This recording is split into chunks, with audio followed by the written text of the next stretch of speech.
అలవా మిత్తితో నీ పైసలు ఎంత ఇవ్వాలి? 15 ఇవ్వాలి. ఇత్తా ఇస్తారే అంత ఖుషి ఉండవు ఇప్పుడు. అంతే. రేవంత్ అన్న సర్కార్ వచ్చినాక నాకు 2 లక్షలు రుణమాఫీ అయింది. నీకు కూడా అయిందా? నాకు కూడా అయింది. మంచిది. చాలు తీసుకో ఐలవా. తీసుకుంటుంది. ఐలవా, నా ఇంటి దానికి చాయ్ తెమ్మని చెప్తే పాపం తన కళ్ళు మండుతుంటే దగ్గుకుంటా పొయ్యిలా ఉప్పు ఉప్పు అని ఊదుకుంటా తను పడే కష్టం చూస్తే మనసు బాధేసింది. ఇప్పుడు 500 రూపాయలకే గ్యాస్ బండ్ వస్తుంది. వంట సులువైపోయింది. బాపు బడిపోతున్నా. పోరా బిడ్డ, నా చిన్న బిడ్డ. మొన్నటిదాకా ప్రతిరోజు బాపు బడికి పోతానా, బస్సుకు పైసలు ఇయ్యి అని అడిగేది. బాపు పడిపోతున్నా, బస్ టికెట్లు పైసలు.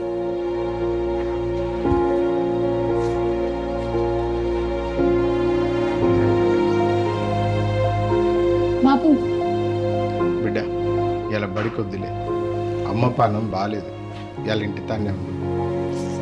పైసలు లేనప్పుడు అబద్ధం చెప్పటం. కానీ రేవంత్ అన్న సర్కార్ వచ్చినాక ఆడబిడ్డలకు ఫ్రీ బస్సు పెట్టిండు.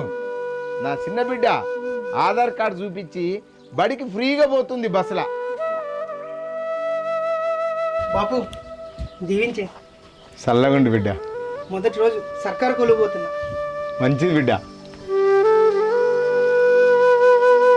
అలవా, వాడు నా కొడుకు. నిన్నటిదాకా కొలువు కోసం ఆఫీసుల చుట్టూ తిరిగి తిరిగి పరేషాన్ అవుతుండే.